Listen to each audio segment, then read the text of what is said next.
તો જય શ્રી કૃષ્ણ મિત્રો, આજે આપણે સ્ટાર્ટર કેવી રીતના રિપેર કરવું એ હું તમને બતાવીશ અને તમને શીખવા પણ મળશે. તો ઘણા ખેડૂત મિત્રોની ફરિયાદ છે કે ઓફ બટનથી સ્ટાર્ટર બંધ નથી થતું, જેમ કે મોટર બંધ નથી થતી. તો હું તમને કેવી રીતના સ્ટાર્ટર રિપેર કરવું એ તમને બતાવીશ. તો જોવો તમે આગળ વિડીયો, એટલે તમને માહિતી મળી જશે કે કેવી રીતના સ્ટાર્ટર રિપેર કરવું.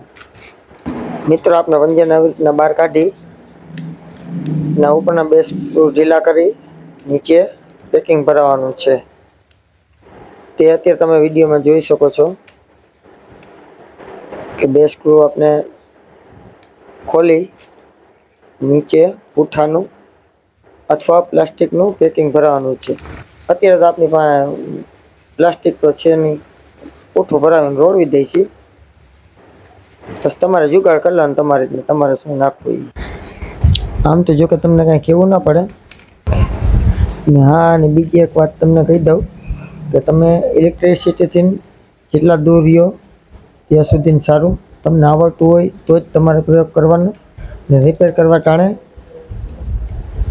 એમસીબી, ELCB કે ફ્યુઝ કે જે કાંઈ હોય લાઇટ બંધ કરીને કામ કરજો.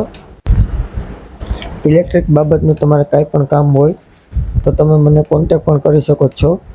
મારો નંબર છે 9978739121. વિડીયો તમારે પૂરો જોવાનો છે ને 2 જ મિનિટમાં તમને સ્ટાર્ટર ફટાકે ચાલુ બંધ થઈ જાય એવું કરી બતાવવાનો છું. તો વિડીયો છેટ સુધી જોજો. ને વિડીયો ગમે તો શેર, લાઈક અને સબસ્ક્રાઈબ જરૂર કરી દેજો. ફાઇનલી આપણે સ્ટાર્ટર રિપેર કરી નાખ્યું છે. અત્યારે પંજો ચડાવી અને તમને ચાલુ બંધ કરીને બતાવીશ. ફાઇનલી આપણું સ્ટાર્ટર રિપેર થઈને તૈયાર થઈ ગયું છે. જો તમે આ ચેનલમાં નવા હોય તો ચેનલને લાઈક, શેર અને સબસ્ક્રાઈબ કરી દો, જેથી કરીને તમને નવા વિડીયો મળતા રહે.